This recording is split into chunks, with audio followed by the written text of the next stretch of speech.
Le sacerdoce d'Israël. Israël est Dieu.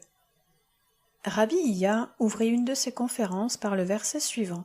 « Et Elohim vit leurs œuvres, car ils s'étaient convertis en quittant leur mauvaise voie. » Jonas 3,10. Remarquez qu'à l'époque où les hommes sont dignes et observent les commandements de la doctrine, la terre se perfectionne, de manière qu'on y trouve toutes sortes de joies. Et pourquoi en est-il ainsi ? Parce que la Shrina réside sur la terre. Et c'est pourquoi tout ce qui est en haut et en bas est pénétré de joie. Mais lorsque la conduite des hommes est mauvaise, qu'ils n'observent pas les commandements de la doctrine, et qu'ils prêchent devant leur maître, alors ils repoussent, s'il est permis de s'exprimer ainsi, la Shrina de ce monde. Et la terre reste alors corrompue, car la Shrina en a été chassée et n'y réside plus. Et pourquoi la terre est-elle corrompue quand la Shrina n'y réside plus ? Parce que quand la Shrina n'y réside plus, c'est un autre esprit qui y réside et corrompt le monde. C'est pourquoi nous disons qu'Israël prête de la force à Elohim. Psaume 68, 35. Ce qui veut dire que c'est grâce à Israël que le monde subsiste. Elohim désigne la Shrina. Or, comme c'est grâce à Israël que la Shrina réside sur la terre, il s'ensuit qu'Israël prête, en quelque sorte, de la force à Elohim. Mais si, ce dont Dieu nous garde, Israël se trouve dans un état de culpabilité, qu'en dit l'Écriture ? L'Écriture dit alors « Elohim s'élève de la terre et monte au ciel ». Et pourquoi Elohim quitte-t-il la terre ? L'Écriture répond, Psaume 57, 6, « Parce qu'ils ont tendu un piège à mes pieds et qu'ils ont abaissé mon âme par leur iniquité et par leur haine injustifiable. » Les rites. La circoncision. Heureux le sort des Israélites que le Saint béni soit-il a distingué des autres peuples en leur donnant la marque de la circoncision. Car quiconque est marqué de ce signe n'ira pas en enfer, s'il le garde intact de manière convenable, c'est-à-dire s'il vit dans la chasteté, s'il n'entre sous la domination d'une autre puissance, c'est-à-dire sous la domination du démon, et enfin, s'il ne viole le serment prêté au nom du roi. Car quiconque viole la loi de la chasteté est aussi coupable que celui qui viole le serment prêté au nom du Saint béni soit-il, ainsi qu'il est écrit, « Car ils ont violé la loi du Seigneur, puisqu'ils ont engendré des enfants bâtards. » Osée 5,7. Rabbi Abba dit en outre, « Au moment où l'homme fait entrer son enfant dans l'alliance de la circoncision, le Saint béni soit-il appelle toutes les légions célestes et leur dit, « Voyez quel fils j'ai créé dans le monde. » En ce moment, le prophète Élie parcourt le monde en 4 vols et arrive à l'endroit où a lieu la circoncision. C'est pourquoi nous avons appris que l'homme est tenu de placer un siège en l'honneur du prophète dans la maison où a lieu la circoncision et de dire « Ce siège est destiné au prophète Élie. Si on ne prononce pas ces mots, le prophète ne s'y assoit pas. » Ensuite le prophète monte au ciel et témoigne de la circoncision au Saint béni soit-il. Nous savons par une tradition qu'à l'heure où l'homme quitte ce bas monde, de nombreuses légions d'anges chargées de punir les coupables s'approchent de lui, mais dès qu'elles aperçoivent la marque sainte de l'alliance, elles le quittent et ne s'emparent pas de lui pour le livrer entre les mains de Douma, qui fait descendre les hommes dans l'enfer, car quiconque est livré entre les mains de ce dernier descend dans l'enfer. Ainsi, les anges d'en haut, aussi bien que ceux d'en bas, craignent cette marque sacrée. Et l'homme qui la conserve pure ne craint aucune rigueur, car il est uni au nom du Saint béni soit-il. La bénédiction. La bénédiction doit être prononcée sur le pain et sur le vin, unis ensemble. Remarquez que la communauté d'Israël est appelée coupe de bénédiction.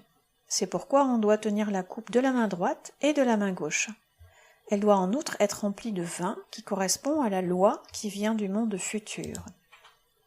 La loi est l'image du trône sacré, placé entre le nord et le sud. C'est pourquoi elle doit être saisie de la main droite et de la main gauche. La coupe des bénédictions est désignée sous le nom de lit de Salomon, car le lit doit être placé entre le nord et le sud. On doit ensuite garder la coupe dans la main droite, avoir les yeux tournés vers elle et prononcer 4 bénédictions ainsi qu'il est écrit « Il jette toujours des regards favorables sur elle ». Deutéronome 11, 12. Ainsi la coupe des bénédictions renferme le mystère de la foi qui embrasse le nord et le sud, l'est et l'ouest et qui constitue le trône sacré. Le pain doit se trouver également sur la table, afin que le pain d'ici-bas, qui est le pain du pauvre, soit béni et devienne pain des délices. La communauté d'Israël se trouve bénie des 4 points cardinaux, et du haut et du bas, et la coupe des bénédictions provoque l'union du roi David avec les 3 patriarches, attire la bénédiction sur le pain d'ici-bas et obtient pour l'homme la faveur de trouver son pain quotidien.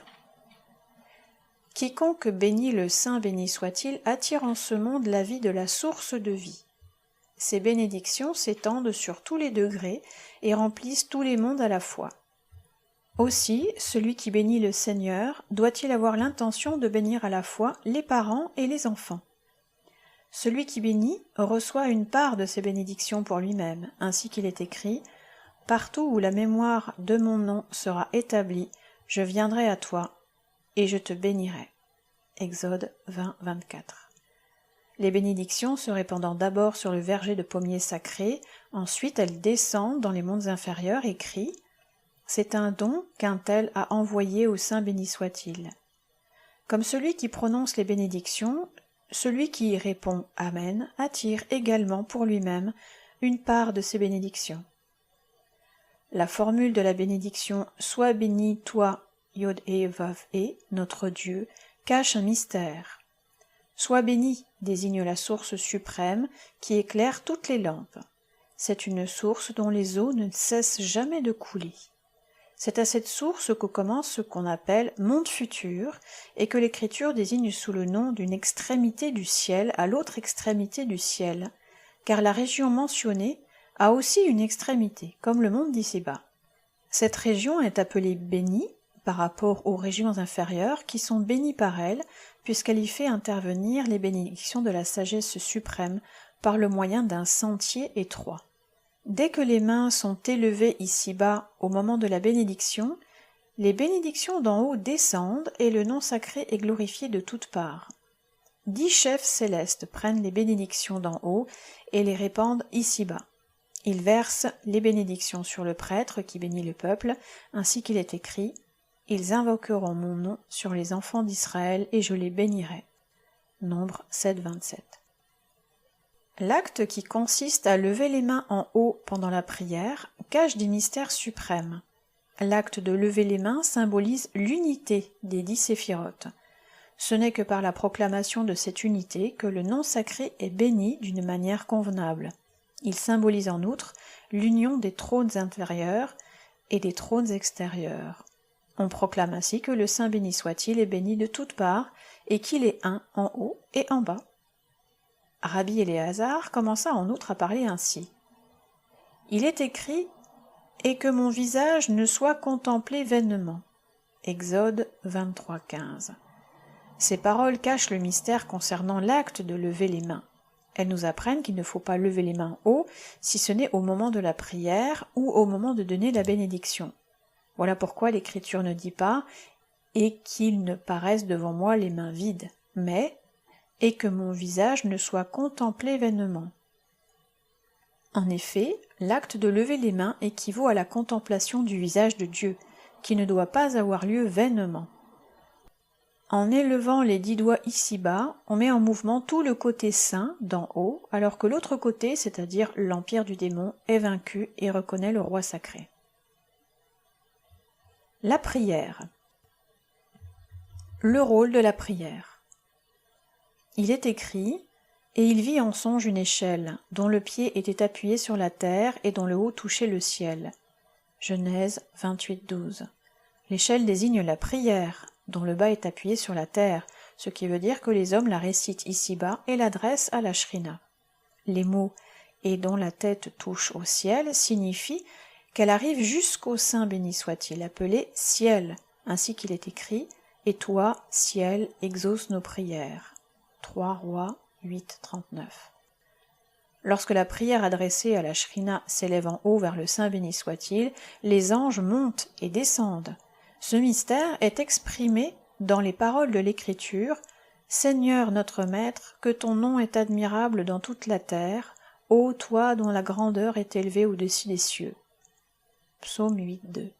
C'est également à ces sortes d'anges qui, par la prière, montent au ciel, que les hommes adressent la prière suivante. Leurs faces et leurs ailes s'étendaient en haut. Ézéchiel 1.11. Comme la prière attache l'homme à la shrina, et comme le Saint béni soit-il est constamment attaché à la shrina, il s'ensuit que, par la prière, l'homme est uni au Saint béni soit-il lui-même. Et les anges montaient et descendaient par lui, c'est-à-dire par l'homme qui fait la prière. Tous les anges ouvrent leurs ailes pour recevoir la shrina par la prière, ainsi qu'il est écrit « Et leurs ailes s'étendaient en haut ». Ils montent la shrina sur leurs ailes et descendent le Saint béni soit-il qui va au-devant d'elle. Et le Saint béni soit-il s'attache à l'homme qui prie, car la shrina anime toute œuvre accomplie au nom de Yod-Hé-Vav-Hé. La prière et les séphirotes. Lorsque la prière s'élève en haut, une voix retentit et fait entendre ces paroles « Glorifiez l'image au roi ». Aucune porte ne peut résister à la prière suivante « Seigneur, ouvre mes lèvres pour que ma bouche publie tes louanges ». Psaume 51:17. C'est par cette prière qu'on obtient des enfants, des moyens d'existence et la vie, faveurs qui dépendent de la colonne du milieu que l'Écriture appelle « Israël mon fils aîné ». Exode 4.22. C'est l'arbre de vie, dont émane la vie d'en haut, c'est l'arbre qui nourrit tout le monde. Comme Israël ici-bas est l'image de la shrina, il obtient sa nourriture spirituelle, qui est la loi, par la prière qui tient lieu de sacrifice. C'est à l'époque où Israël est en exil que s'appliquent les paroles de l'Écriture « Donne-moi des enfants, et sinon je mourrai » Genèse 30:1. La shrina est le sacrifice du Saint béni soit-il. Celui-ci l'accueille de la main droite et de la main gauche et l'unit à lui dans le juste, qui se distingue par les marques du phylactère et de la sanctification du Shabbat et des jours de fête. On demandera peut-être d'où il vient qu'on adresse la prière au Saint béni soit-il, par plusieurs degrés. Tantôt on adresse la prière à une séphira et tantôt à une autre. Tantôt on adresse la prière au côté droit, suivant le précepte de la tradition. Quiconque veut acquérir de la sagesse doit tourner son visage pendant la prière du côté du nord. Enfin, tantôt on adresse la prière au Père et à la Mère, qui sont au côté droit et au côté gauche, et tantôt à la colonne du milieu. Mais la vérité est que le nom de Yod-Hé-Vav-Hé est renfermé dans chaque séphira. Mais comme la prière s'adresse à la shrina, celle-ci s'élève du côté droit lorsqu'il s'agit d'exercer la clémence dans le monde, et du côté gauche lorsqu'il s'agit d'exercer la rigueur. Tandis que Yod-Hé-Vav-Hé est partout, ainsi qu'il est écrit « Telle est la loi de l'Holocauste, holocauste au Seigneur ». Or la shrina est l'holocauste du Saint béni soit-il, et la prière est l'holocauste de la shrina.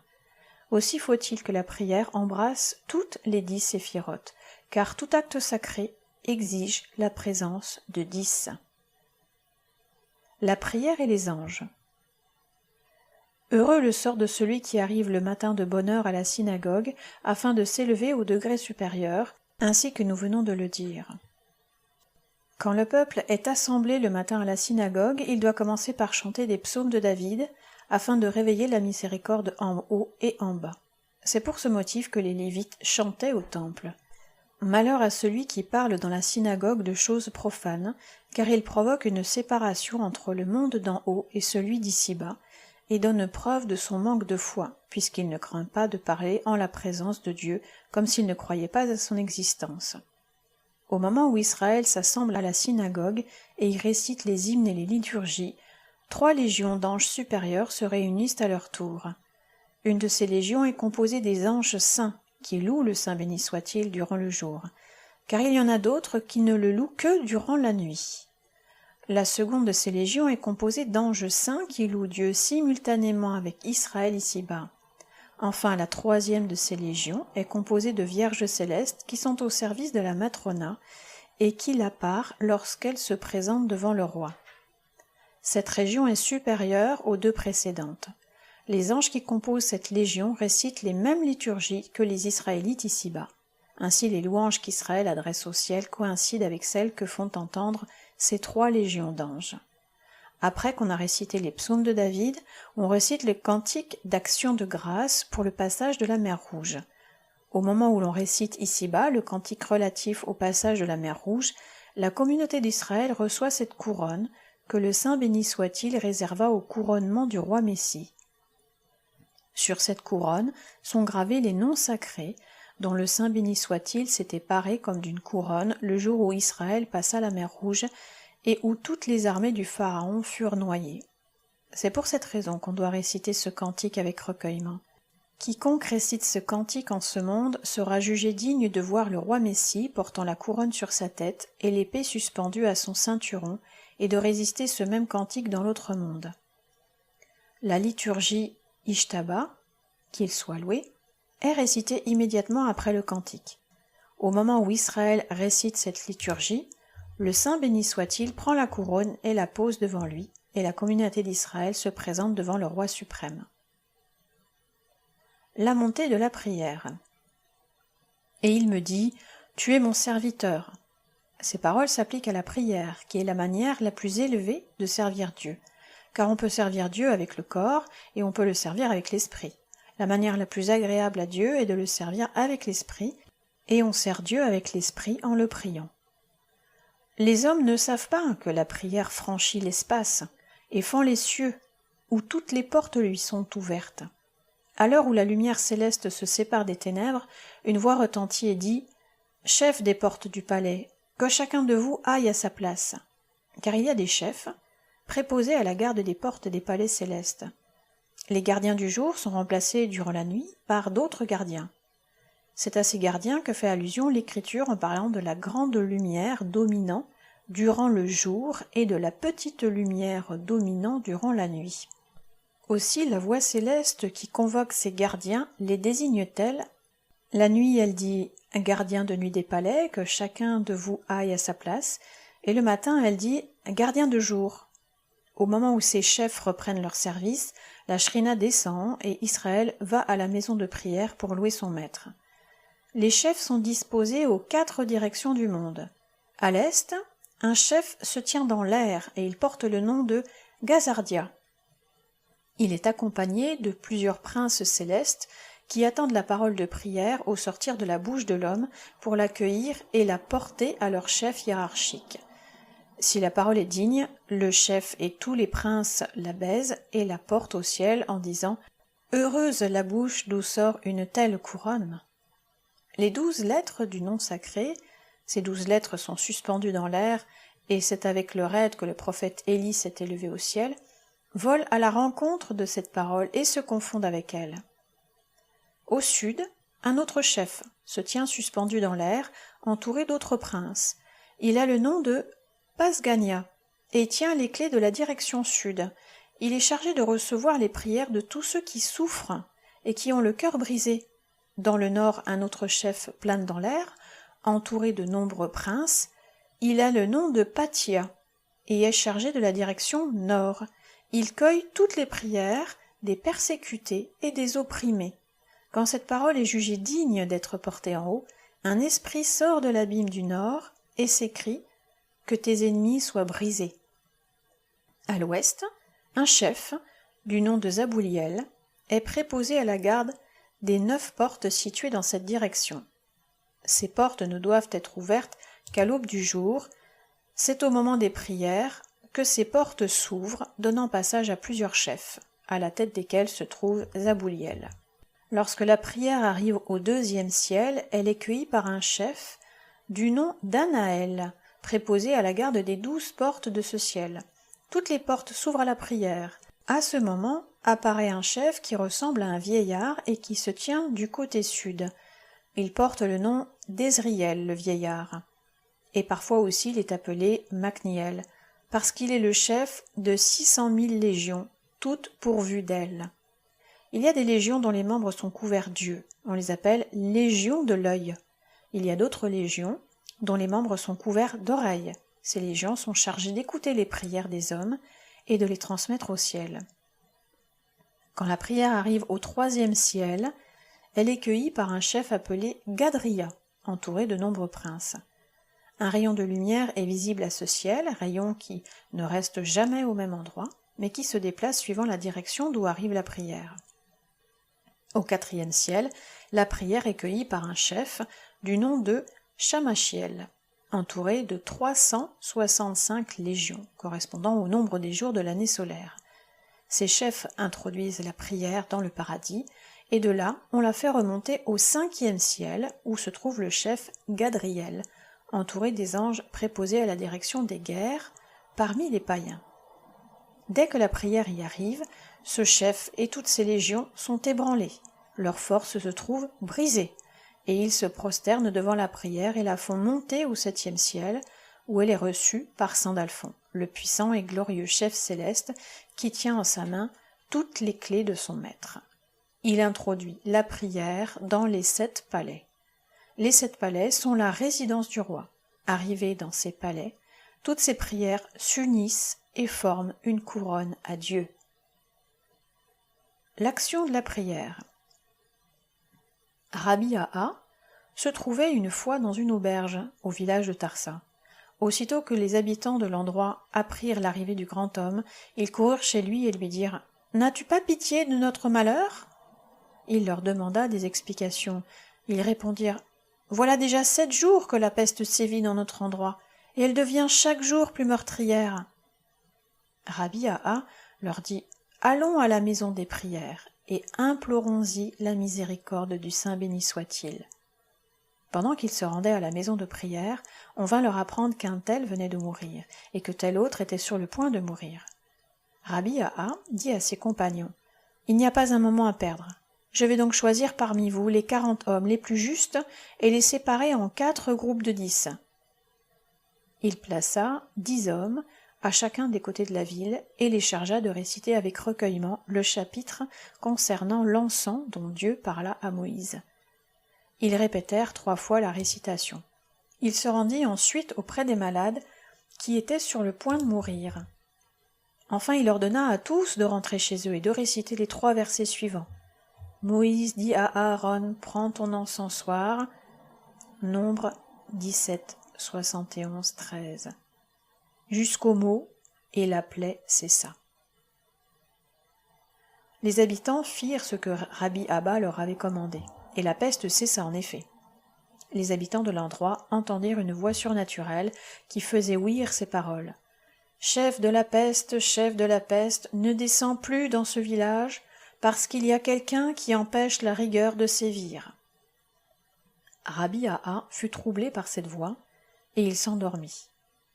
Il entendit une voix qui lui dit « Puisque tu as sauvé les habitants de ce village, tâche aussi de les convertir, car ils sont coupables devant moi. » Rabbi Aha se leva, convertit les habitants et leur fit prendre la ferme résolution de ne jamais plus abandonner l'étude de la loi. Ils changèrent ensuite le nom du village en celui de Méchassia, guérison. La prière et le cri. Rabbi Isaac dit « L'Écriture emploie 3 termes différents, gémir, crièrent et se lamentèrent, pour nous indiquer qu'Israël s'était servi de 3 manières différentes d'invoquer Dieu. Rabbi Yehuda dit « Israël ne s'était servi que des cris et des lamentations. » Quant au mot « gémir », il désigne les gémissements d'en haut provoqués par les souffrances d'Israël. Rabbi Isaac dit « Le mot « lamentation » désigne la prière, ainsi qu'il est écrit « Exauce, Seigneur, ma prière, et écoute mes lamentations. » Psaume 39, 13. Et ailleurs « Et moi, je me lamente devant toi. » Psaume 88, 14. Et encore ailleurs « Seigneur mon Dieu, je me lamente devant toi. » Psaume 33. Par contre, crier désigne de simples cris, sans articulation de parole. Rabbi Yehuda dit « C'est pourquoi crier est supérieur à tous les autres genres de prières, car les cris viennent du cœur, ainsi qu'il est écrit « Leur cœur a crié au Seigneur » Lamentation 2, 18. Or, les mots « tsak » et « zak » ont la même signification. Ce genre de prière est plus exaucé par le Saint béni soit-il, ainsi qu'il est écrit « Car s'il crie vers moi, j'écouterai ses cris. » Exode 22-23. Rabbi Berechia dit « Au moment où le Saint béni soit-il dit à Samuel « Je me repens d'avoir fait Saoul roi » 1 Roi 15-11. L'Écriture ajoute « Samuel en fut attristé et il cria au Seigneur toute la nuit ». Il choisit ce genre de prière que le Saint béni soit-il exauce le plus volontiers. C'est pourquoi également l'Écriture dit « Et maintenant les cris des enfants d'Israël sont venus jusqu'à moi » Exode 3-9. Les maîtres de la loi nous ont appris que lorsque l'homme pousse dans sa prière des cris au point de se fatiguer et de ne plus pouvoir prononcer une parole, c'est une prière qui vient du cœur et qui ne demeurera jamais inexaucée. Rabbi Yehuda dit « Le pouvoir des cris est si grand qu'il déchire les rigueurs décrétées contre l'homme. » Rabbi Isaac dit « Le pouvoir des cris est si grand qu'il triomphe de la rigueur céleste. » Rabbi Yossé dit « Les cris de l'homme exercent une grande influence et dans ce monde et dans le monde futur, car c'est grâce aux cris que l'homme reçoit en partage, et ce monde et le futur monde, ainsi qu'il est écrit. Au milieu de leur affliction, ils ont crié au Seigneur qui les a tirés de leur détresse. Psaume 7-6. La prière et les larmes. Une tradition nous apprend que toutes les portes du ciel sont fermées, excepté celle des larmes. Or, on ne peut verser de larmes que quand on est dans la tristesse. Tous les chefs préposés à la garde des portes du ciel font entrer les larmes versées pendant la prière et les placent devant le roi sacré. Il en résulte que dans cette région, il y a tristesse, puisque Dieu participe à la tristesse de l'homme, ainsi qu'il est écrit « Ils s'attristent pendant leur tristesse » Isaïe 63-9. Les mondes supérieurs éprouvent pour la région où vont les larmes des hommes un désir égal à celui qu'éprouve le mâle pour la femelle. Quand le roi pénètre près de la matrona et qu'il la trouve dans la tristesse, il lui accorde tout ce qu'elle désire. La prière que l'homme adresse à cet instant au ciel est exaucée, et le Saint béni soit-il est touché de compassion. Heureux le sort de l'homme qui répand des larmes devant le Saint béni soit-il pendant la prière. Puissance de l'homme qui prie. Qu'il me donne un baiser de sa bouche. Ces paroles de l'Écriture expriment la grande, la parfaite et l'éternelle joie qu'éprouveront tous les mondes par leur union avec l'Esprit suprême. Les esprits imparfaits deviendront parfaits par cette union, et les esprits privés de lumière répandront une grande clarté à l'aide de cette union. Et toute cette union ne dépend que de la prière de l'homme. Heureux ici-bas et dans le monde futur, le sort de celui qui sait faire cette union et qui sait s'approcher de son maître. C'est à cette union filiale que correspondent la génuflexion, l'adoration, la prosternation, accompagnée du geste d'étendre les bras et de poser la face contre terre, geste que font ceux qui désirent attirer sur eux l'esprit de l'Esprit suprême, l'âme de toutes les âmes, tous ceux qui désirent que leur prière monte auprès de l'être suprême, l'infini duquel émanent toutes les lumières et les bénédictions. Heureux le sort de celui qui sait opérer cette union. Un tel homme est aimé en haut et en bas. Lorsque le Saint béni soit-il décrète des châtiments, un homme, tel que nous venons de le dire, est capable de conjurer les châtiments. Que l'on ne s'imagine point qu'en agissant de la sorte, cet homme s'oppose aux résolutions de son maître. Il n'en est rien. Mais quand il fait l'union telle qu'elle a été décrite, tous les arrêts de rigueur sont annulés d'eux-mêmes, car en présence d'une telle union, la rigueur ne saurait avoir lieu. De même que la fumée des sacrifices montait au ciel alors que les pontifes officiaient et que les lévites chantaient des hymnes, de même l'élévation des esprits, d'un palais céleste à l'autre, s'accomplit au moment où l'homme adresse ses prières à la lumière suprême, à la lumière des lumières. C'est alors que tous les esprits, semblables aux petites lumières, sont absorbés par la grande lumière en pénétrant tous dans le Saint des Saints céleste, où ils sont inondés des bénédictions qui coulent du Saint des Saints, telles que les eaux jaillissant d'une source intarissable. C'est dans ce 7e palais céleste que réside le mystère des mystères qui est au-dessus de tout entendement et de tout calcul. Là, réside la volonté éternelle, la volonté de l'infini, la volonté qui régit tous les mondes d'en haut et en bas, la volonté qui n'est perceptible que par l'acte qui la suit, la volonté qui est destinée à régner en bas autant qu'en haut, afin que l'union de tout avec la volonté soit parfaite. Au moment de l'union, disions-nous, toutes les formes et toutes les images qui ne sont pas faites que pour permettre à l'entendement de concevoir la pensée suprême, qui est au-dessus de tout entendement parce qu'elle est au-dessus de toute forme et de toute image, disparaissent et laissent la pensée suprême apparaître dans toute sa pureté. Or, la volonté suprême réside dans la pensée. Il s'ensuit donc que par la prière qui opère l'union, l'homme attire la volonté suprême ici-bas. C'est de ce mystère que l'Écriture dit « Heureux le peuple qui possède tous ses biens. Heureux le peuple qui a le Seigneur pour Dieu. Quiconque a le bonheur de s'attacher à son maître d'une telle façon fait participer tout le monde à la miséricorde d'en haut. La prière d'un tel homme n'est jamais infructueuse. Il porte ses revendications devant son maître, ainsi qu'un fils porte les siennes devant son père. Dieu exauce les vœux d'un tel homme. Celui-ci inspire de la crainte à toutes les créatures, il ordonne, et le Saint béni soit-il exécute. Enfin, c'est d'un tel homme que l'Écriture dit « Tu formes des desseins et ils te réussissent, et la lumière brille dans les pas par lesquels vous marchez. » La prière du matin et la prière du soir. Rabbi Isaac dit que signifient les mots « Vous mangerez ce soir de la chair et au matin vous serez rassasiés de pain » Exode 16:12. Le soir, qui est l'heure de la rigueur, vous mangerez de la chair. Or la chair a provoqué la colère de Dieu. Ils avaient encore la chair entre les dents, que la fureur du Seigneur s'alluma contre le peuple. Nombre 11:33. Voilà pourquoi Israël mangeait de la chair le soir où règne la rigueur.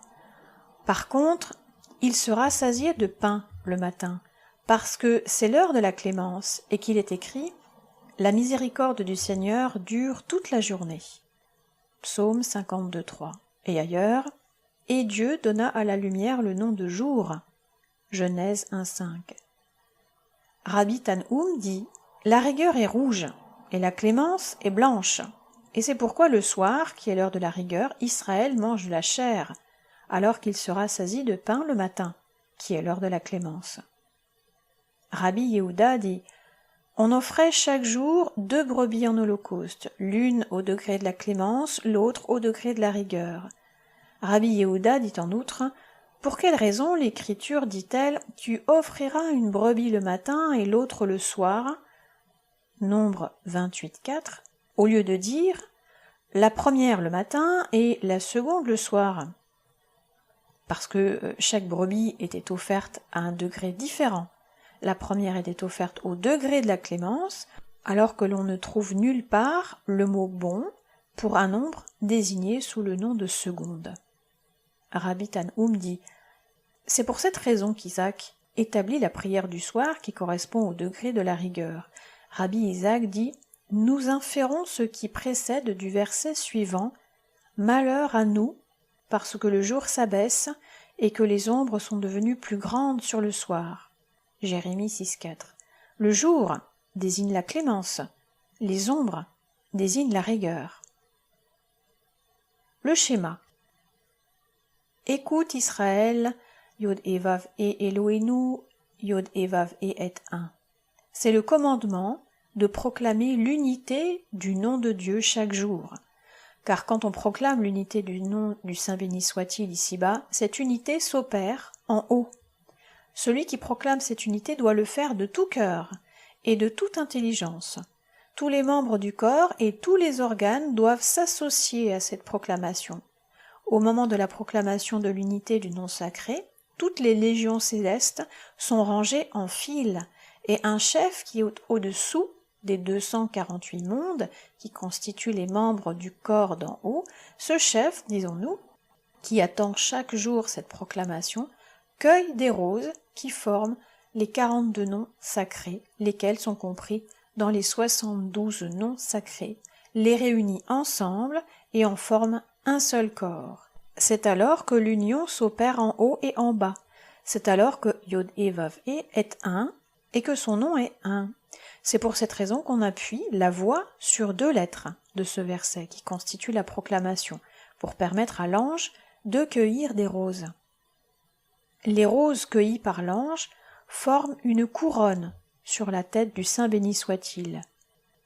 Les commandements au nombre de 613 forment les membres du corps céleste et c'est le mystère des mots. Zacharie 14:9. Yod He Vav He est un et son nom est un. Au moment où Israël proclame l'unité de Dieu, une lumière sort du monde caché d'en haut, c'est-à-dire qu'une lumière se dégage de ce monde et vient frapper la lumière originelle, laquelle se sépare alors en 70 lumières qui constituent les 70 branches de l'arbre de vie. Cet arbre répand aussi des odeurs et des parfums, servant à préparer la matrona à se présenter sous le dais nuptial de son époux. Tous ceux qui composent la hiérarchie céleste s'unissent ensuite en un seul corps indivisible, animé du désir de contempler la gloire de Dieu. L'époux fait alors entrer la matrona sous le dais nuptial et s'unit à elle. Tel est le sens des paroles « Écoute Israël » Deutéronome 6,4, ce qui veut dire « Prépare-toi, car l'époux vient te recevoir ». L'Écriture ajoute « Yod He Vav He Eloheinu Yod He Vav He est un », ce qui signifie que tous s'unissent pour ne former qu'une unité. Ces paroles désignent également les 6 directions. Et c'est pour cette raison qu'après la récitation de ce verset, on récite à voix basse la formule « Béni soit le nom glorieux de son règne en toute éternité ». Au moment de l'union de l'époux avec sa matrona, une voix retentit du côté du sud qui fait entendre ces paroles. « Réveillez-vous, légions et armées célestes, c'est le moment où se manifeste l'amour de votre maître. » Un chef supérieur du nom de Bonal, préposé à la garde de nombreuses légions, se présente alors, portant dans ses mains les 4 clés des 4 directions du monde. Une de ces clés porte la marque de la lettre Yod, l'autre celle de la lettre He, et la 3e porte la marque de la lettre Vav. Ces clés, il les pose au pied de l'arbre de vie, et là, elles s'unissent et ne forment qu'ensemble qu'une seule lettre. Quand l'union est faite, la 4e clé, qui est le résumé des 3 autres, vient s'y joindre. Tel est le sens des mots Yod He Vav He Eloheinu, Yod He Vav He est un. Yod He Vav He correspond à la lettre Yod qui forme le commencement du nom sacré. Eloheinu, c'est le mystère du He suprême, 2e lettre du nom sacré. Le 2e Yod He Vav He correspond à la lettre Vav du nom sacré qui unit les 2 autres. Ainsi, la lettre Vav, qui émane de la source céleste et du palais intérieur, hérite du Père et de la Mère. C'est alors que la matrona est introduite auprès de son époux, et les biens se répandent dans tout l'univers, car tous les membres se sont réunis au point de ne former qu'une unité. L'introduction de la matrona a lieu secrètement, et c'est pourquoi la formule récitée à cette occasion doit avoir lieu à voix basse, afin qu'aucun étranger ne participe à cette joie céleste. Tel est le sens des paroles de l'Écriture, qu'aucun étranger ne participe à sa joie. Proverbe 14:10. De même que l'union en haut s'opère dans les 6 directions, de même la proclamation de cette union ici-bas se fait par la récitation de formules composées de 6 mots, de manière que ce nombre se retrouve également en haut et en bas, ainsi qu'il est écrit « Yod He Vav He sera un et son nom sera un » Zacharie 14:9. C'est pour cette raison que le verset « Écoute Israël », aussi bien que la formule « Béni soit le nom glorieux », sont composés de 6 mots. Actuellement, la matrona n'est introduite sous le dais nuptial que pour contempler, pendant un instant, la gloire du roi. Tandis que dans les temps futurs, l'union sera constante et parfaite, ainsi qu'il est écrit « Sortez et voyez, filles de Sion, le roi Salomon ». Les fêtes. Le sens des fêtes. Voici les fêtes du Seigneur que vous appellerez saintes. Rabbi Isaac commença à parler ainsi. Mon cœur t'a dit, cherche ma face, je cherche ta face, ô Seigneur. Psaume 27:8. Ce sont les paroles que le roi David adressa au roi sacré, au nom de la communauté d'Israël. On cherche le visage du Seigneur pendant les jours de fête, où chacun reçoit une partie de la sainteté d'en haut. Quand un roi invite à un festin, il fait servir à ses hôtes les mêmes mets et les mêmes vins dont il use lui-même. Les fêtes sont les festins du Saint béni soit-il, aussi accorde-t-il pendant ces fêtes une partie de sa propre sainteté à ses hôtes. C'est pourquoi l'Écriture dit « Et vous serez pour moi des hommes saints » Exode 22:30. Quand Israël d'ici-bas se sanctifie, il participe au festin de la sainteté d'en haut. Rabbi Siméon dit « C'est le Seigneur qui fait le trait d'union entre le monde d'en haut et celui d'en bas. Le roi hérite la sainteté du Père et de la Mère et la communique à ceux qui se sont attachés à lui. Israël reçoit ainsi 2 parts de sainteté, une du roi lui-même et l'autre du Père, transmise par la médiation du roi. La chose est comparable à un roi qui a invité un hôte glorieux. Le roi dit aux membres de son palais « Chaque jour, vous mangez chez vous et vous vous consacrez à vos occupations. L'un fait le commerce et l'autre cultive les champs. Je veux qu'aujourd'hui vous soyez tous contents et que vous abandonniez tous vos travaux et que vous vous montriez aimables envers mon illustre hôte. » De même le Saint béni soit-il dit à Israël « Mes enfants, pendant tous les jours, vous vous occupez de vos affaires. Je veux que vous vous montriez aimables envers l'hôte suprême que j'ai à côté de moi. Célébrez ce jour comme une fête. » Les époques du jugement. Rabbi Yehuda dit « Voici comment le sens de la Mishnah suivante a été expliqué dans le mystère de la tradition. À 4 époques de l'année, le monde est jugé par Dieu. À Pâques, pour la récolte, à la Pentecôte, pour les produits de l'arbre, à la fête du Nouvel An, tous les êtres de la terre passent devant Dieu comme les troupeaux devant le berger. Au tabernacle, la question des pluies est résolue. Les paroles « à Pâques pour la récolte » signifient qu'à cette époque, le trône des patriarches et du roi David triomphe sur le mauvais côté. C'est pour cette raison qu'on doit manger, durant la fête de Pâques, le pain azime et faire disparaître tout le vin, qui est l'image des chefs des peuples païens appelés autres dieux, dieux étrangers. À Pâques, Israël entre dans le domaine du Saint béni soit-il et se sépare du levain. À la Pentecôte, pour les produits de l'arbre, on ne dit pas les produits des arbres, mais de l'arbre, parce qu'il est question du grand et puissant arbre d'en haut. Les paroles de la tradition font illusion à cet arbre dont l'Écriture dit « Je suis comme un arbre puissant, et c'est moi qui vous ferai porter votre fruit. » Osée 14:9. La tradition ajoute « À la fin du Nouvel An, tous les êtres de la terre passent devant Dieu comme des troupeaux devant le berger. » Une tradition nous apprend que le terme « commencement de l'année » signifie le commencement de l'année du roi. Et que veut dire commencement de l'année du roi? C'est le chef de cette région du ciel qui est appelé année, et le chef de cette région, c'est Isaac. Enfin, la tradition ajoute « Au tabernacle, la question des pluies est résolue. » Pendant cette fête, la droite du roi domine, et c'est pourquoi on fait des libations d'eau pendant cette fête. Ainsi, dans ces 4 époques de l'année, on retrouve tout le mystère des jugements. Le jour de l'an. Sonnez de la trompette en ce premier jour du mois, au jour célèbre de votre grande solennité. Psaume 81:4. Le jour de l'an est le moment où sévit la rigueur céleste, et cette rigueur encourage l'autre côté qui couvre la lumière de la lune et l'empêche d'éclairer le monde. Tous les êtres d'en haut et d'en bas sont jugés en ce jour, et une voix retentit dans tous les cieux et fait entendre ces paroles « Préparez le trône du jugement au maître de tous, car il va juger. » Dans le pays désert que j'ai habité, il m'a été révélé le mystère suivant. Pourquoi la rigueur sévit-elle le premier jour de l'an? Parce que toutes les choses sacrées dépendent du 7e monde céleste, d'où émane toute lumière, toute sainteté et toute bénédiction. Lorsque le moment arrive où ce 7e monde céleste s'apprête à verser de la sainteté ici-bas, On examine les œuvres des hommes. Si les hommes sont dignes, la sainteté descend et se répand dans tous les mondes d'en haut.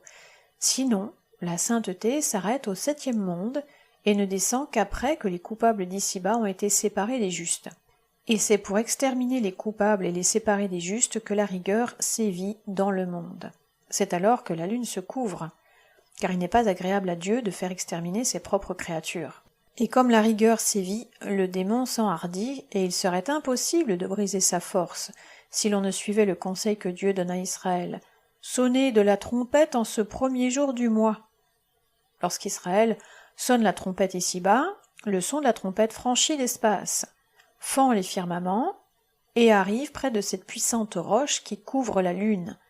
Alors la miséricorde descend ici-bas, et la rigueur disparaît complètement. Dès que le degré de la clémence se réveille ici-bas, le même degré se réveille en haut. Car remarquez que le monde ici-bas constitue le reflet du monde d'en haut. Si le monde ici-bas se montre joyeux, le monde d'en haut lui sourit également. Mais s'il est dans la tristesse, le monde d'en haut lui envoie la rigueur.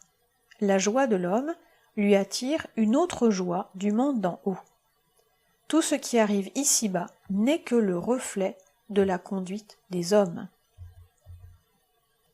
Le grand pardon. Le jour du grand pardon est le jour de la lumière. La pierre précieuse du monde d'en haut s'illumine, et c'est pourquoi Israël envoie un bouc dans le désert, qui est le centre de la partie du monde inhabité, séjour du démon. Le centre de la partie habitée du monde, c'est Jérusalem, où réside le côté saint. Mais comment expliquer le fait qu'on envoyait en même temps un autre bouc à Yodé-Vav-é? La chose est comparable à ce roi rempli de colère contre son fils. Il fit venir le fonctionnaire chargé d'infliger les punitions aux coupables et lui intima l'ordre de châtier son fils. Le fonctionnaire se réjouit de la mission qui venait de lui être confiée et il pénétra dans le palais du roi pour se mettre à table. Mais dès que le fils du roi l'aperçut, il devina que l'invitation de ce fonctionnaire n'avait d'autre but que de lui infliger une peine. Il s'empressa donc de se réconcilier avec son père. Après cette réconciliation, le roi ordonna qu'on lui préparât un repas qu'il voulait prendre avec son fils, et il ordonna en même temps de ne pas dire au fonctionnaire que le roi allait se mettre à table avec son fils. Quand le fonctionnaire arriva, le roi se dit à lui-même « Si ce fonctionnaire apprend que je vais me mettre à table avec mon fils, il troublera notre repas par des accusations et ses réprimandes à l'égard de mon fils. » Le roi fit donc venir son majordome et lui commanda « Prépare un mets que tu placeras à table devant moi, et tu placeras un mets semblable devant le fonctionnaire qui vient d'arriver, pour lui donner l'illusion qu'il dîne chez moi. Mais il faut le laisser dans l'ignorance sur le vrai repas que je vais faire ensuite en compagnie de mon fils. Qu'il mange donc ce mets et qu'il s'en aille pour nous laisser en repos. » De même le Saint béni soit-il dit à Israël « Préparez 2 boucs, l'un pour moi et l'autre pour cet accusateur, Azazel, afin de lui laisser l'illusion qu'il mange à ma table et qu'il s'en aille aussitôt après qu'il aura pris sa part. » Quand le démon disparaît de ce monde, les bénédictions célestes ne manquent pas d'y arriver en abondance. L'histoire d'Esther et d'Aman est une figure de ce qui se passe au ciel entre la matrona et le démon. Le démon réclame l'extermination du genre humain.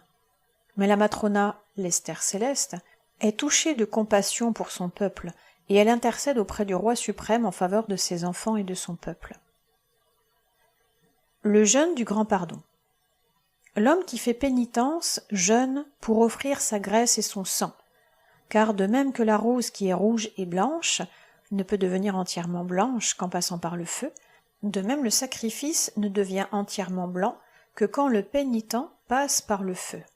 Or, la privation de nourriture affaiblit le corps et provoque la fièvre, et c'est ce feu qui brûle dans les veines de l'homme qu'il convient d'offrir comme sacrifice à Dieu. C'est pourquoi Rabbi Éléazar faisait cette prière chaque fois qu'il jeûnait. « Mon Dieu, le Dieu de mes pères, tu sais que je t'ai offert ma graisse et mon sang, en les échauffant par la faiblesse de mon corps. Qu'il te plaise d'agréer l'odeur du sacrifice qui s'échappe de ma bouche en ce moment en guise de l'odeur de l'holocauste qui s'échappait du feu allumé sur l'autel. Puisses-tu me pardonner mes péchés ?» Il résulte de cette prière que, pendant le jeûne, l'homme offre sa graisse et son sang, et que l'odeur qui sort de sa bouche tient lieu de l'odeur qui s'élevait au-dessus de l'autel.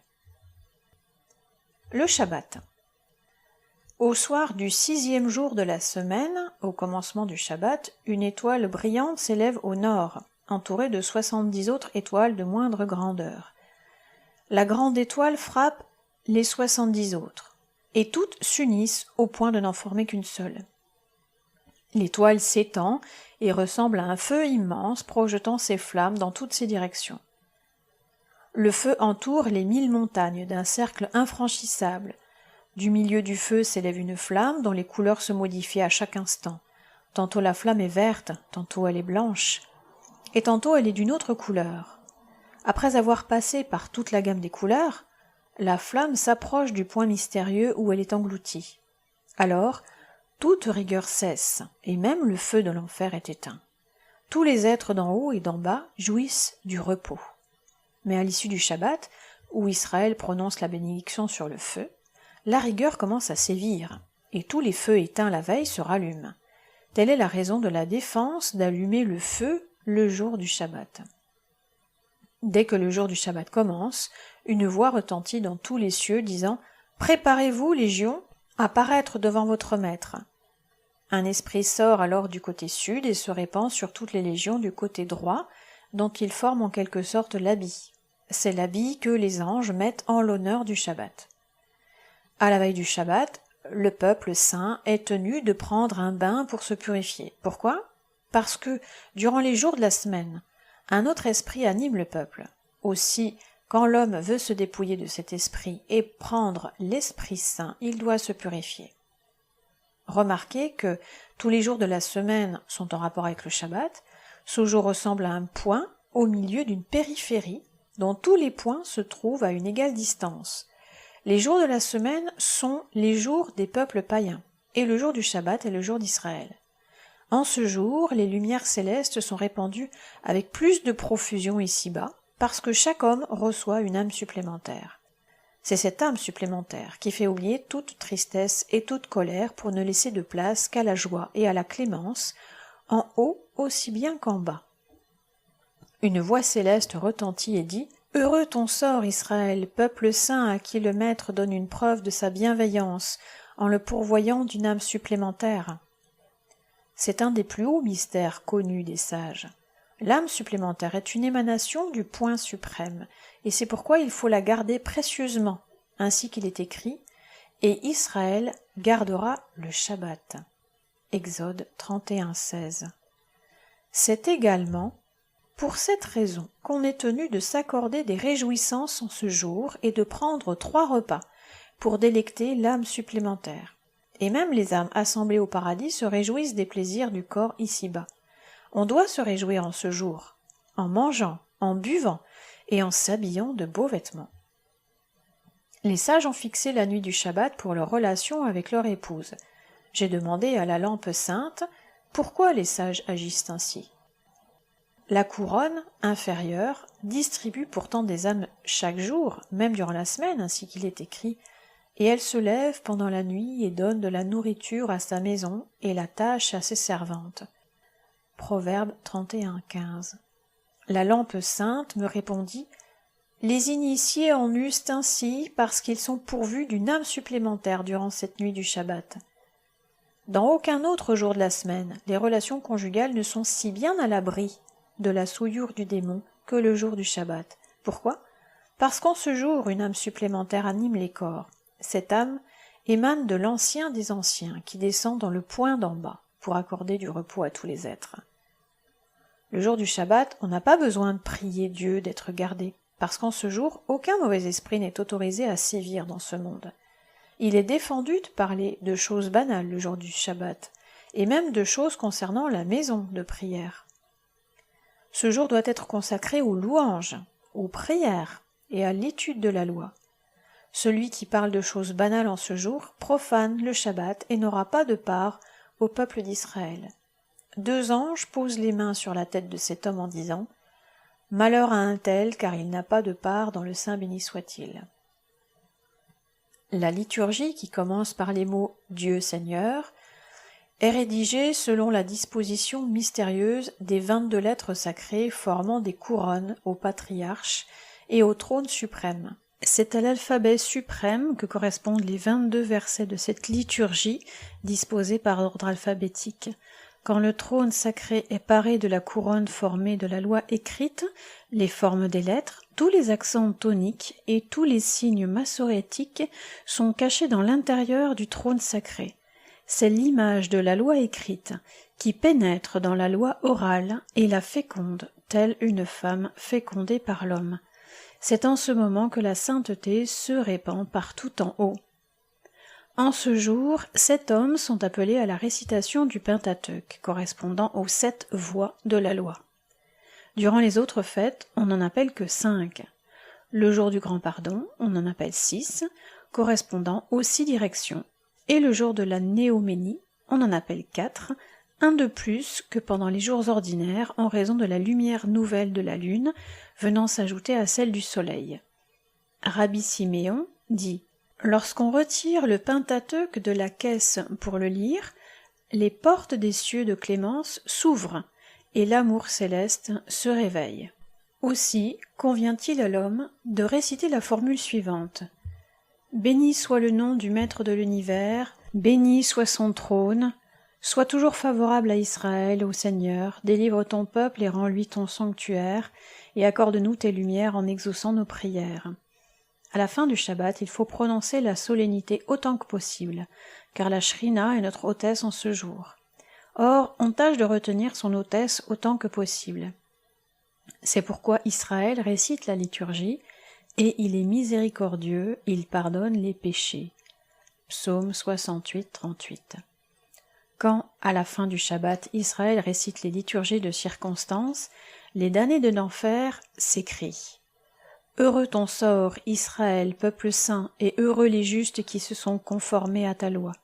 Heureux l'homme qui se rend parfait par cette joie sainte, car ce jour est couronné de 70 couronnes, et le nom suprême est parfait dans toutes les directions, et tout est dans la joie, dans la bénédiction et dans la sainteté. La sainteté du Shabbat est égale à celle du premier Shabbat, le Shabbat de la création. Quiconque récite la prière du Shabbat avec recueillement obtient en récompense la rémission de ses péchés. La bénédiction qu'on prononce le vendredi soir sur une coupe de vin est composée de 35 mots correspondant aux 35 mots du récit de la création, ce qui fait ensemble 70, afin de couronner le Shabbat de ses 70 couronnes de la veille. La nuit du Shabbat est sanctifiée grâce au peuple saint, lorsque l'Esprit d'en haut repose sur lui. C'est pourquoi nous devons nous sanctifier avec recueillement, mais le samedi matin, il n'est pas besoin de réciter cette formule, car ce jour est saint par lui-même. Israël se sanctifie en récitant les prières. Heureux Israël, peuple saint, qui hérite ce jour-là de l'héritage éternel. À la fin du Shabbat, l'homme doit séparer le saint du profane, car d'autres esprits chargés de la direction des jours ouvrables doivent reprendre à cette heure leurs fonctions. Pour faire cette séparation, on prononce à la fin du Shabbat une bénédiction sur le feu. Bien que tous les feux soient éteints et cachés le jour du Shabbat, un feu existe en ce jour. C'est le feu sacré et suprême, devant lequel tous les autres feux se cachent. C'est le feu de l'autel, sur lequel Isaïe allait être offert en holocauste. Pour être allumé, ce feu n'a pas besoin du feu de la semaine, mais du feu du Shabbat. Au moment où l'on prononce la bénédiction sur le feu, 4 légions d'anges descendent d'ici-bas pour être éclairés par le feu sur lequel on prononce la bénédiction. Ces légions sont appelées « lumière du feu ».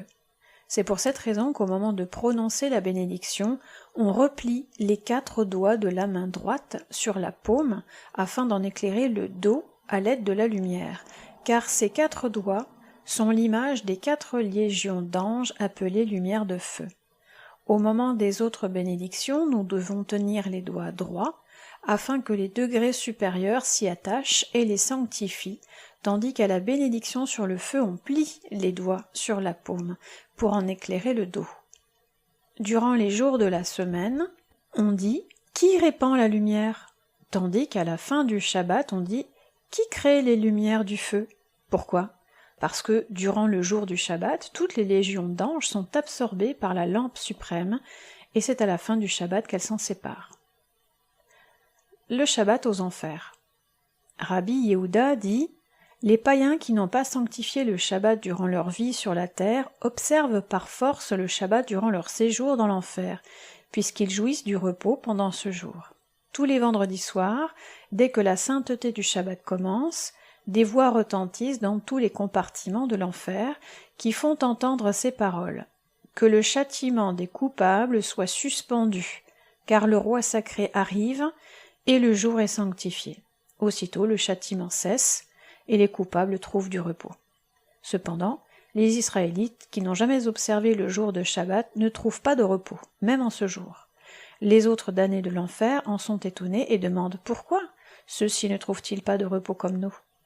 Les anges préposés au châtiment leur répondent « Parce que ceux-ci ont commis le crime de nier l'existence du Saint béni soit-il et de transgresser tous les commandements de l'Écriture en profanant le Shabbat. Voilà pourquoi ils sont les seuls qui ne trouvent pas de repos, même aujourd'hui. » Les damnés sont autorisés à quitter leur place et à contempler ce spectacle. Un ange du nom de Santariel retire de la terre les corps de ceux qui avaient profané le Shabbat et les apporte dans l'enfer. Les âmes qui avaient animé ces mêmes corps contemplent alors leurs dépouilles rongées par les vers, et elles ne trouvent pas de repos dans les flammes de l'enfer. Les autres coupables entourent ce corps et s'écrient « Ceci est le corps d'un tel, qui n'a pas eu soin de la gloire de son maître, et qui a nié l'existence de Dieu et de toute l'Écriture. Malheur à lui. Il aurait mieux valu pour lui de ne pas naître, pour ne pas être exposé à ce châtiment et à cette honte. Tel est le sens des paroles. Ils sortiront pour voir les corps morts de ceux qui ont péché contre moi. Leur ver ne mourra point, et leur feu ne s'éteindra point, et ils seront un objet de dégoût et d'horreur aux yeux de toute chair. » Isaïe 66, 24. Comme le Shabbat est aussi important que l'Écriture sainte, et comme d'autre part l'Écriture est appelée feu, il est équitable que ceux qui ont transgressé le feu de l'Écriture soient châtiés par le feu de l'enfer, qui ne sera jamais atteint. Le Shabbat au ciel. À l'entrée du Shabbat, quand Israël sanctifie ce jour, une voix retentit aux quatre coins du monde et dit « Réunissez-vous, légions sacrées, préparez les trônes sacrés !» Une joie se répand dans tous les 390 cieux. Les chefs et les gouverneurs occupent les leurs. Dès qu'Israël, ici-bas, sanctifie le Shabbat, l'arbre de vie se réveille et fait s'agiter ses feuilles. Un souffle qui vient du monde futur fait trembler les branches de l'arbre de vie, qui répandent le parfum du monde futur dans ce monde, et fait sortir les âmes sacrées. Ces âmes sortent, les unes réveillent les unes rentrent, et les autres sortent, et l'arbre de vie est dans la joie. Et ainsi tous les Israélites sont ornés de ces âmes sacrées, et une grande joie règne en ce jour de Shabbat. C'est le jour du grand repos. Et tous les justes du jardin montent et se délectent des délices suprêmes du monde futur. Dès que le Shabbat est à sa fin, toutes ces âmes s'envolent et montent en haut. À l'arrivée du Shabbat, les âmes descendent ici pour se poser sur le peuple saint, et les âmes des justes montent en haut. À la fin du Shabbat, les âmes des justes redescendent, et les âmes qui reposaient sur Israël montent et se placent devant la figure du roi sacré, et le Saint béni soit-il leur demande « Quelle explication nouvelle concernant la loi avez-vous entendue sur la terre ? Heureux celui dont l'explication est rapportée devant lui, quelle joie ! Car le Saint béni soit-il réunit sa famille céleste et lui dit « Écoutez la nouvelle explication que l'âme d'un tel a donnée. » Quand une idée nouvelle concernant la loi est révélée ici-bas et qu'elle est rapportée en haut par l'âme sabbatique, toute la famille céleste écoute cette explication et les hayotes sacrés se couvrent de leurs ailes. L'année sabbatique. Et maintenant, maître, nous te révélerons encore un mystère. Chaque année sabbatique, une voix retentit et dit « Hommes, femmes, et vous tous qui avez la foi, réunissez-vous et montez !» Les hommes, les femmes et même les enfants qui étaient au sein de leur mère montent alors à l'école céleste où le jeune homme à qui le maître a confié les clés du ciel leur révèle les idées nouvelles et profondes, et tous jouissent d'une joie incomparable. Ensuite, ils pénètrent dans le palais le plus mystérieux, où réside la douceur de Dieu, dans le palais de l'amour du Saint béni soit-il. C'est à quoi font allusion les paroles « de voir la douceur de Dieu et de visiter son palais ». Ensuite, les enfants morts jeunes s'élèvent encore plus haut, alors que les personnes mortes à un certain âge redescendent dans le paradis où elles reprennent leurs enveloppes de chaque jour. Heureux le peuple que tant de bien attend dans le monde futur. La vie sainte. Le mariage. La tradition nous apprend que les mariages sont pour le Saint béni soit-il un travail aussi ardu que le passage des Israélites par la mer Rouge, parce que les mariages dépendent d'un degré spécial. Remarquez qu'au moment de l'union de l'époux et de l'épouse, toutes les âmes sortent du fleuve céleste. Ces âmes descendent en bas, pêle-mêle, les âmes mâles et les âmes femelles ensemble. Au moment du mariage, il faut que les âmes se retrouvent. Chaque âme mâle doit retrouver l'âme femelle qui était sa compagne avant la descente sur terre. C'est pourquoi la tradition dit que les mariages constituent un travail aussi ardu que la séparation des eaux de la mer Rouge. Pour séparer la mer, il a fallu que la région céleste à laquelle la mer Rouge correspond fût également séparée en autant de voies qu'il a fallu de gués dans la mer pour livrer passage aux Israélites. Pour qu'un événement se produise ici-bas, il faut qu'un événement pareil s'accomplisse en haut, tout ici-bas n'étant que le reflet du monde d'en haut. La procréation et la famille. De même que le Saint béni soit-il opère l'union entre l'époux et l'épouse ici-bas, de même il opère l'union des âmes sœurs en haut pour qu'elles y engendrent d'autres âmes, animées elles-mêmes de ces forces sacrées qui leur sont supérieures. Pour que toutes les forces célestes trouvent des âmes à animer, il faut que le nombre de celles-ci soit grand, et pour que le nombre de celles-ci soit grand, il faut que les corps se multiplient ici-bas. De cette façon seulement la bénédiction est en haut et en bas.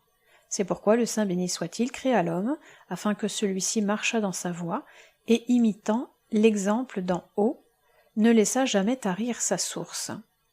Quiconque laisse tarir sa source est cause, s'il est permis de s'exprimer ainsi, que les eaux d'en haut tarissent également. Ainsi qu'il est écrit, les eaux de la mer se retirent, les fleuves abandonnent leur lit et se sèchent. Job 59, 11. Comme l'homme est formé ici-bas sur le modèle d'en haut, il s'ensuit que l'homme qui laisse tarir sa source et qui ne produit pas de fruits ici-bas, soit qu'il ne veuille pas prendre femme, soit qu'il prenne une femme incapable d'avoir des enfants, soit enfin qu'il cohabite avec sa femme de façon contre nature, commet un crime irréparable. Et c'est à lui que s'appliquent les paroles de l'Écriture « La faute ne peut jamais plus être réparée » Ecclésiaste 1,15. Quand quelqu'un a pris femme et n'a pas réussi à avoir des enfants, son frère doit le racheter en épousant sa femme pour lui susciter une descendance. L'homme qui meurt sans laisser d'enfants ne participera pas au monde futur. Son âme ne pénétrera pas dans le parvis céleste et son image sera effacée de la région où séjournent les âmes, ainsi qu'il est écrit « Et cette âme périra devant moi, car je suis le Seigneur ». Lévitique 22.3. C'est pourquoi le Saint béni soit-il a suscité à une telle âme un sauveur qui la préserve des démons. Et ce sauveur, c'est le frère du défunt, ainsi qu'il est écrit, lorsque deux frères demeurent ensemble et que l'un d'eux meurt sans enfant. Deutéronome 25.5. C'est pourquoi Judas dit à son fils, « Épouse la femme de ton frère, et vis avec elle, afin que tu suscites des enfants à ton frère. » Genèse 28.8. Car l'âme d'un homme qui n'a pas laissé d'enfant ici-bas ne pénétrera pas devant le Saint béni soit-il, mais elle restera dehors parce qu'elle n'a pas été jugée digne d'enrichir le monde d'une lumière pendant qu'elle séjournait dans le corps. Il est écrit « Et le Seigneur les bénit et leur dit « Croissez et multipliez ». C'est le commandement de s'appliquer en ce monde à la procréation et d'engendrer des enfants pour répandre la gloire du nom sacré dans toutes les directions, en recueillant des esprits et des âmes qui font la gloire du Saint béni soit-il en haut et en bas.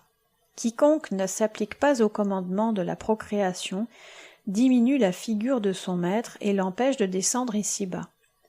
Le manque de descente d'âmes nouvelles ici-bas est également cause que la Shrina ne descend pas en ce monde, puisque ce sont les âmes qui font la gloire du roi en ce monde, ainsi qu'il est écrit « La multitude du peuple est la gloire du roi, et le petit nombre des sujets est la honte du prince. » Proverbe 14, 28. C'est par le nombre des âmes qu'on attire le roi en ce monde, et on diminue la figure du roi si l'on diminue en ce monde le nombre des âmes. L'homme qui s'abstient de procréer est aussi coupable que s'il versait le sang de son prochain, car il empêche une reproduction de la figure céleste, puisque l'homme est fait à l'image de Dieu. C'est pour cette raison qu'il convient à l'homme de s'appliquer au commandement de la procréation pour répandre la gloire de Dieu dans toutes les directions. Il est écrit « L'héritage du Seigneur, ce sont les fils, les fruits des entrailles sont la récompense. » Psaume 127.3. L'Écriture veut dire que pour jouir de l'héritage de Dieu et pour s'unir à Dieu sans en être jamais séparé, il faut avoir des fils. Car l'homme qui a été jugé digne d'engendrer des fils dans ce bas monde pénétrera dans le parvis du monde céleste. Les bonnes œuvres que le Fils fait en ce bas monde profitent au Père dans le monde d'en haut et le rendent digne de jouir de l'héritage du Seigneur. Que signifie l'héritage du Seigneur? C'est la terre de la vie, appelée tantôt terre d'Israël et tantôt terre de la vie. Le roi David l'a appelé l'héritage du Seigneur, ainsi qu'il est écrit « Car ils m'ont chassé aujourd'hui afin que je n'habite point dans l'héritage du Seigneur, en me disant « Va vers les dieux étrangers » 1 Roi 26, 19. C'est pourquoi l'Écriture dit « L'héritage du Seigneur sont les fils », car ce sont les fils qui valent au Père l'héritage du Seigneur. Et l'Écriture ajoute « Les fruits des entrailles sont la récompense, car la récompense du Père au ciel est proportionnée à la conduite que mènent les fils, fruits des entrailles. » La charité. La charité est la grâce divine. Que dit l'Écriture après que la bonne nouvelle de la naissance d'Isaac eut été annoncée à Abraham? L'Écriture dit « Ces hommes se levèrent de ce lieu, et ils tournèrent les yeux vers Sodome. » Genèse 18:16. Rabbi Éléazar dit « Remarquez combien grande est la sollicitude du Saint béni soit-il pour tous les hommes en général et pour tous ceux qui marchent dans ses voies.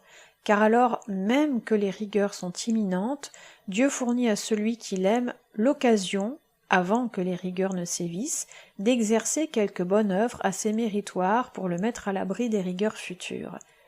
Car nous savons par une tradition que, quand le Saint béni soit-il aime l'homme, il lui fait un don, avant que les rigueurs ne sévissent dans le monde. En quoi consiste ce don? Dieu lui envoie un pauvre, pour qu'il pratique envers lui la charité. Et c'est par le mérite de cette charité qu'il s'attire un rayon de grâce qui émane du côté droit. Remarquez que, en outre, lorsque le Saint béni soit-il résolut de châtier Sodome, il fit à Abraham un don pareil, en lui fournissant l'occasion de pratiquer la charité envers ses trois hôtes. Car c'est par le mérite de l'hospitalité exercée par Abraham que Lot, son neveu, a échappé au cataclysme, ainsi qu'il est écrit « Et le Seigneur se souvint d'Abraham, et il délivra Lot de ces villes où il avait demeuré. » Genèse 19, 29. Ainsi l'Écriture ne dit pas « Et le Seigneur se souvint de Lot », parce que celui-ci n'a été sauvé que par le mérite d'Abraham. Que signifie le terme « Et le Seigneur se souvint d'Abraham » ? Le Seigneur se souvint de l'œuvre méritoire de l'hospitalité, exercée par Abraham à l'égard des anges. De même, lorsque l'homme pratique la charité envers son prochain, il reste à l'abri des rigueurs, alors même qu'elles sévissent dans le monde. Car le Saint béni soit-il se souvient de la charité que cet homme a pratiquée. Tout acte de charité est inscrit en haut, et dans un temps de rigueur, le Saint béni soit-il s'en souvient, ainsi qu'il est écrit, Proverbe 11.4, « Et la charité délivrera de la mort. » L'empreinte céleste. Dans le livre du roi Salomon, nous avons vu le mystère suivant. Quiconque assiste un pauvre par un sentiment de commisération conservera toujours sur son visage le sceau dont était marqué le visage du premier homme. Tant que l'homme porte sur son visage l'empreinte d'Adam, il en impose à tous les animaux du monde, ainsi qu'il est écrit Que tous les animaux de la terre et tous les oiseaux du ciel soient frappés de terreur et tremblent devant vous. Genèse 9, 2. Car c'est la seule loi imposée par le Créateur à tous les animaux et observée par ceux-ci instinctivement, de craindre tout homme qui porte sur son visage le sceau dont fut marqué le visage d'Adam. Tant que l'homme compatit avec le pauvre, il conserve ce sceau sur son visage. D'où le savons-nous ? Nous le savons de Nabuchodonosor. Bien qu'il ait eu le songe que l'on sait, aucun mal ne lui est arrivé, et le songe ne s'est pas réalisé tant qu'il a pratiqué les œuvres du miséricorde envers les pauvres. Mais aussitôt qu'il eut cessé de secourir les pauvres, il arriva ce qui est exprimé dans les paroles de l'Écriture.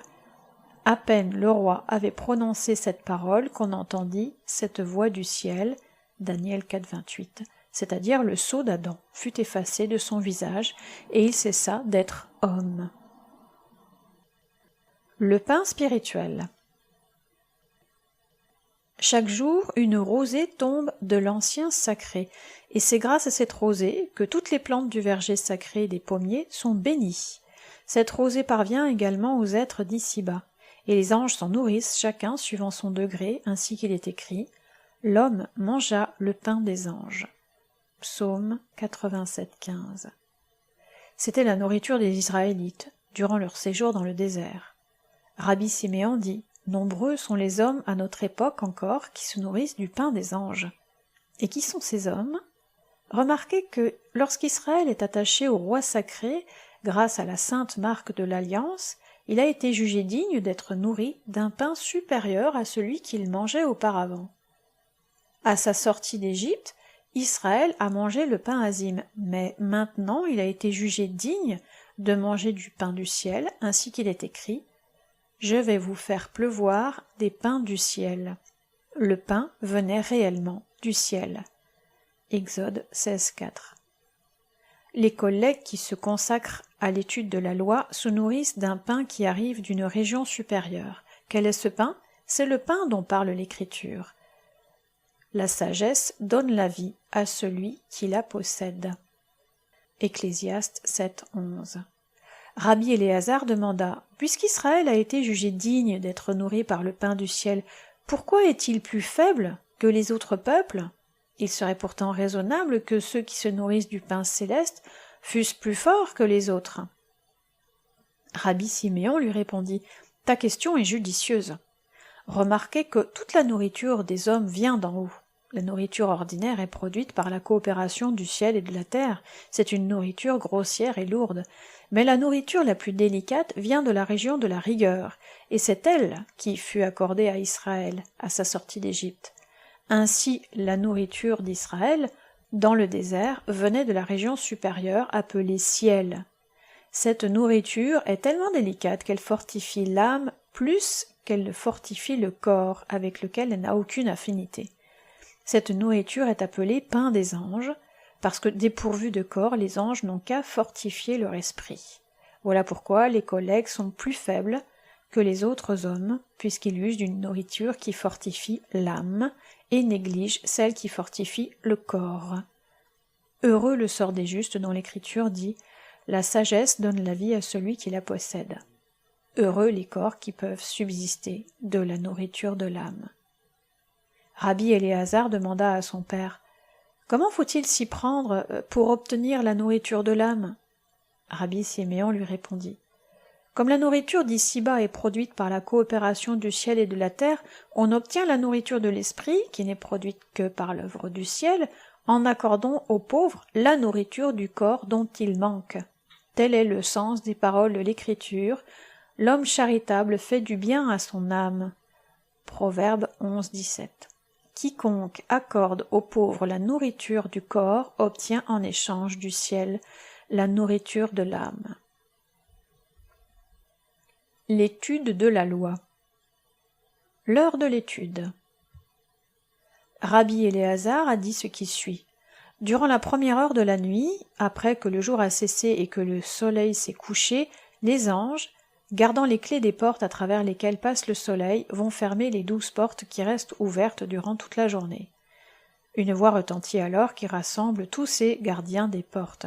Ils se réunissent et montent en haut silencieusement sans qu'aucun d'eux n'ouvre la bouche. C'est en ce moment que les anges chargés de recueillir les voix produites par les actes des hommes parcourent le monde au vol. La lune commence à éclairer la terre et les anges sonnent du cor. Le premier son est uniforme et le second est brisé et produit l'effet d'une plainte. Au bout de quelques instants, ils sonnent du cor pour la deuxième fois. De nombreux anges entonnent des hymnes et des louanges devant leur maître et le jugement du monde commence. À minuit, lorsque le coq se réveille, le vent qui souffle alors du côté du nord-est est subitement arrêté par le courant de grâce qui arrive en sens inverse du côté du sud. C'est alors que le Saint béni soit-il se complaît dans la présence des justes au jardin de l'Éden. Heureux le sort de l'homme qui se lève à cette heure pour se consacrer à l'étude de la doctrine, car le Saint béni soit-il ainsi que tous les justes présents dans le jardin de l'Éden sont attentifs à sa voix ainsi qu'il est écrit « Ô toi qui habites dans le jardin, tes amis sont attentifs à écouter. Fais-moi entendre ta voix. » Cantique 8:13. Mais il y a plus.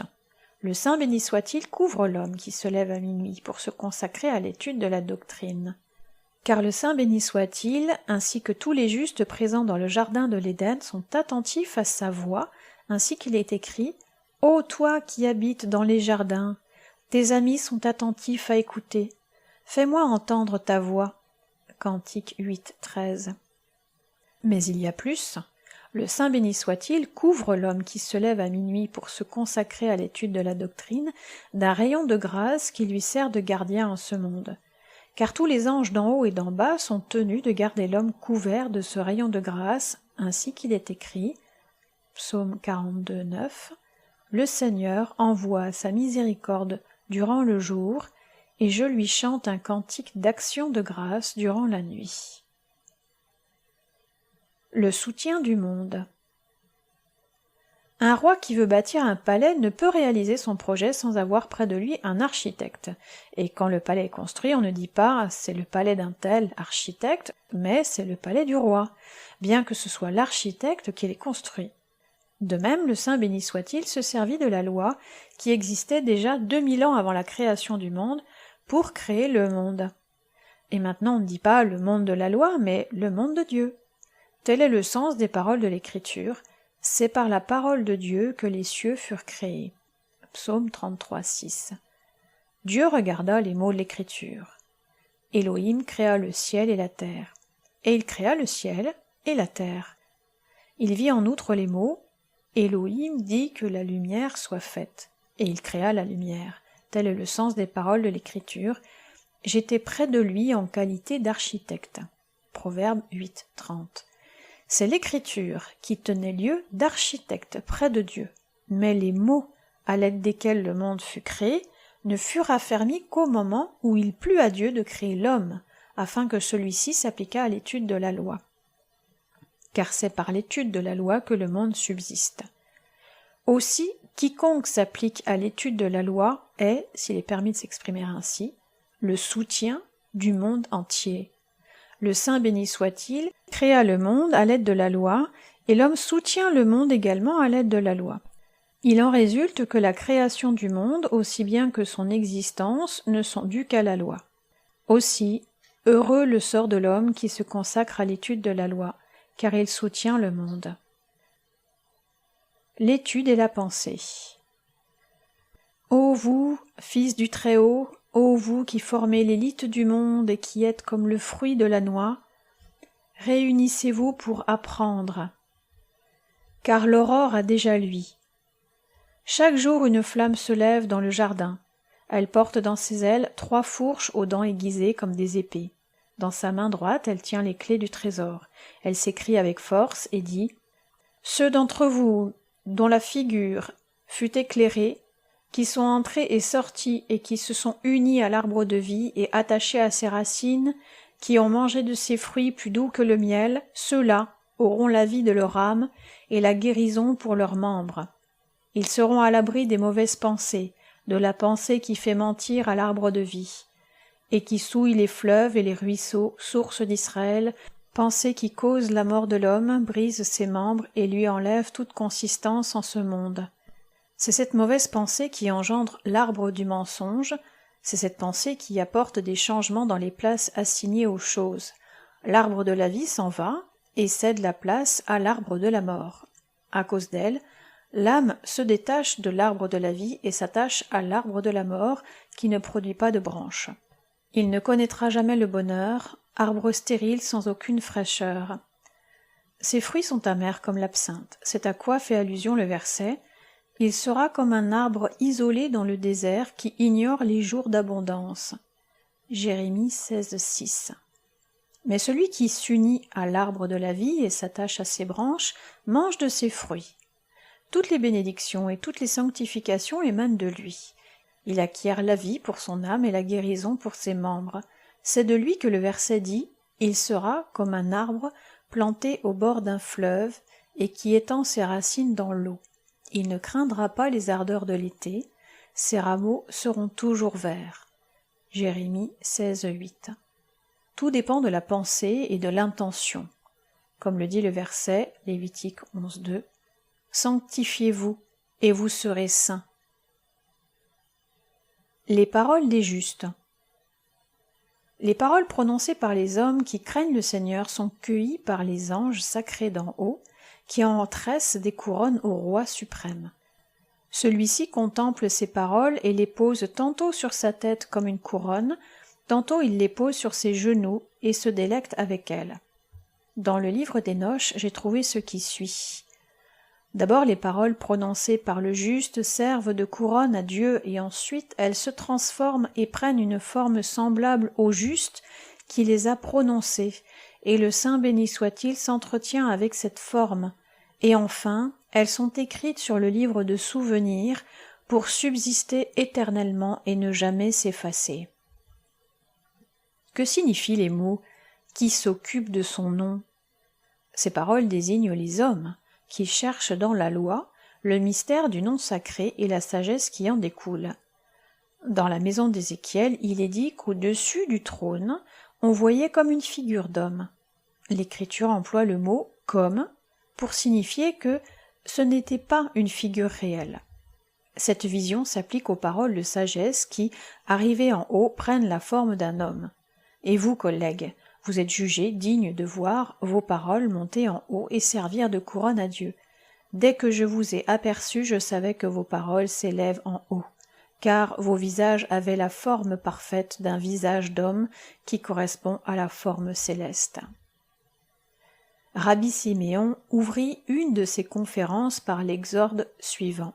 « J'ai mis mes paroles dans ta bouche, et je t'ai mis à couvert sous l'ombre de ma main, afin d'établir les cieux et de fonder la terre. » Isaïe 2,16. Ces paroles de l'Écriture nous font voir combien il importe à l'homme de s'appliquer jour et nuit à l'étude de la doctrine ésotérique, car le Saint béni soit-il écoute la voix de ceux qui s'appliquent à l'étude de la doctrine, et crée un ciel nouveau à l'aide de chaque mot comportant une idée nouvelle dans l'explication de cette doctrine. Nous avons appris qu'au moment où la parole renfermant une idée nouvelle concernant la doctrine sort de la bouche de l'homme, cette parole s'élève et comparaît devant le Saint béni soit-il, et le Saint béni soit-il la saisit, la baise et la part de 70 couronnes, composées de lettres gravées dans le nom divin. Mais la parole, renfermant une explication nouvelle de la sagesse mystique, Chokhma, va se placer sur la tête du juste, vivant de toute éternité, et de là, elle s'envole, parcourt 70 000 mondes, et monte auprès de l'Ancien des temps. Or, comme toutes les paroles de l'Ancien des temps sont de la sagesse mystique et sont dans les trésors cachés, la parole prononcée par l'homme et renfermant une idée nouvelle concernant la doctrine va se réunir aux paroles de l'Ancien des temps. Elle prend son vol ensuite et monte dans les 18 mondes mystérieux dont il est dit dans l'Écriture « L'œil n'a point vu, or vous seul, ô Dieu » Isaïe 54,4. Elles sortent de là, volent et viennent, pleines et complètes, devant l'Ancien des jours. Alors celui-ci flaire cette parole qui lui plaît plus que tout le reste. Il la prend et la part de 370 000 couronnes. La parole s'envole alors hors de la présence de l'Ancien des temps, et en redescendant, elle devient un ciel. Et ainsi, toutes les paroles renfermant des idées nouvelles concernant la doctrine et conçues par l'homme se métamorphosent en autant de cieux nouveaux, fermement établis devant l'Ancien des temps, qui les nomme cieux nouveaux, c'est-à-dire cieux créés à l'aide d'idées nouvelles émanant de la science ésotérique. Quant aux paroles renfermant des idées nouvelles concernant la doctrine ésotérique, aussitôt sorties de la bouche de l'homme, elles paraissent devant l'Ancien des temps et, sortant de là, elles se métamorphosent en autant de terres de vie. Mais au lieu de former divers corps séparés, elles s'unissent en un seul corps au moment où elles quittent le séjour céleste du Saint béni soit-il et enveloppent notre terre unique, qui se trouve ainsi renouvelée et recréée grâce à une parole renfermant une idée nouvelle concernant la doctrine. C'est à ces cieux nouveaux que font allusion les paroles de l'Écriture, car comme les cieux nouveaux et la terre nouvelle que je crée subsistent devant moi, dit le Seigneur, ainsi subsisteront vos descendants et votre nom. Isaïe 66, 22. L'Écriture ne dit point que j'ai créé au passé, mais que je crée, parce que la création continue et le renouvellement de la terre est ininterrompu, grâce aux paroles prononcées par l'homme qui renferment des conceptions nouvelles touchant la doctrine. C'est par la parole du Seigneur que les cieux ont été faits. Psaume 33, 6. De même, vous créez des cieux nouveaux. L'étude et les temps promis. Et les savants brilleront comme les feux, Zohar, du firmament. Daniel 12, 3. C'est une allusion à ton œuvre, le livre Zohar qui reflète la lumière de la mer suprême, source de la pénitence. Les Israélites qui étudieront ton livre goûteront à l'arbre de vie et n'auront plus besoin d'être mis à l'épreuve. C'est par le livre Zohar qu'Israël sera miséricordieusement affranchi de l'exil, et les paroles de l'Écriture s'accompliront. Et le Seigneur sera seul son conducteur, et il n'y aura point avec lui de dieu étranger. Deutéronome 32, 12. À cette époque, Israël ne dépendra plus de l'arbre du bien et du mal. Il ne sera plus soumis à la loi, qui édicte ce qui est permis et ce qui est défendu, ce qui est pur et ce qui est impur. Car notre nature, à cette époque, nous viendra de l'arbre de vie, et il n'y aura plus ni questions qui viennent du mauvais côté, ni controverses qui viennent du côté impur, ainsi qu'il est écrit, Zacharia 13, 12, « Je ferai disparaître l'esprit impur de dessus la terre. »